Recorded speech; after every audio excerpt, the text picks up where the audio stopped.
Assalamualaikum warahmatullahi wabarakatuh. Apa kabar anak-anak semua? Semoga kalian semua dalam keadaan sehat dan dalam keadaan semangat untuk menjalani hari-harinya, dan semangat juga untuk mengikuti pembelajaran kali ini. Nah, dalam pembelajaran kali ini kita akan membahas tentang surat lamaran pekerjaan. Apa sih surat lamaran pekerjaan? Surat lamaran pekerjaan itu merupakan surat yang berisi permohonan untuk bekerja di suatu lembaga atau tempat atau perusahaan yang akan kita tuju nanti. Umumnya surat ini tuh memiliki bagian-bagian yang berisi identitas diri, jasa yang dapat diberikan, pendidikan, kecakapan atau keahlian serta pengalaman yang dimiliki oleh pemohon pekerjaan itu sendiri. Dalam surat lamaran pekerjaan itu memiliki struktur surat lamaran pekerjaan. Yang pertama itu tesis atau informasi awal terkait pekerjaan yang akan dilamarnya. Kemudian yang kedua itu argumentasi atau pertimbangan agar menjadi bahan pertimbangan untuk perusahaan tersebut dapat menerima kita. Nah, di sini ada contoh dari tesis, bisa dilihat, dan kemudian ada contoh dari argumentasi. Nah, kemudian sistematika dan isi surat lamaran pekerjaan. Nah, dalam sistematika itu ada tempat dan tanggal pembuatan surat. Biasanya tempat dan tanggal pembuatan surat itu terdapat di pojok kanan atas tanpa titik di akhir, karena ini merupakan bukan suatu atau sebuah kalimat. Kemudian yang kedua itu lampiran dan hal. Dalam lampiran dan hal itu tidak boleh disingkat dan tidak boleh menggunakan angka.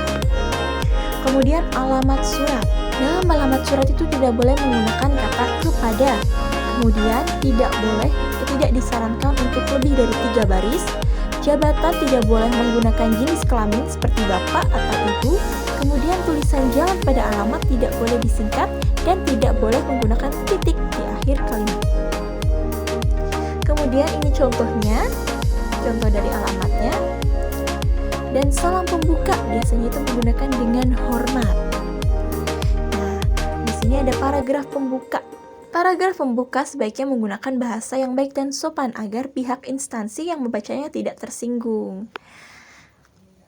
Kemudian ada isi. Nah, isi ini meliputi identitas, maksud dan tujuan, kemudian lampiran. Nah, di sini ada contoh dari identitasnya sendiri. Nah, kemudian ada maksud dan tujuan. Kemudian ini menyatakan lampirannya, apa saja yang harus dilampirkan. Kemudian itu penutup. Di dalam surat lamaran pekerjaan itu, penutup harus menunjukkan antusiasnya pelamar. Dicontohkan seperti demikian surat lamaran pekerjaan ini saya buat, besar harapan saya. Ini menunjukkan antusiasme dari si pelamar tersebut untuk diterima dalam perusahaan yang ia tuju. Kemudian ada salam penutup. Salam penutup dan salam pembuka harus konsisten. Dicontohkan salam pembukanya dengan hormat, maka salam penutupnya itu adalah hormat saya. Kemudian sistematika yang terakhir ada tanda tangan dan nama jelas. Biasanya ada di pojok kanan bawah surat, lalu di bawahnya ditulis nama lengkapnya. Contoh, hormat saya, tanda tangan, nama jelas. Demikian. Nah, itu dia materi yang Ibu sampaikan. Demikian. Kurang lebihnya mohon maaf, dan jika ada yang kurang paham, bisa ditanyakan di WhatsApp grup atau bisa langsung menghubungi Ibu. Kemudian Ibu memberikan latihan, yaitu tentang soal mengenai surat lamaran pekerjaan. Silahkan dilihat di WhatsApp grup, sudah Ibu bagikan.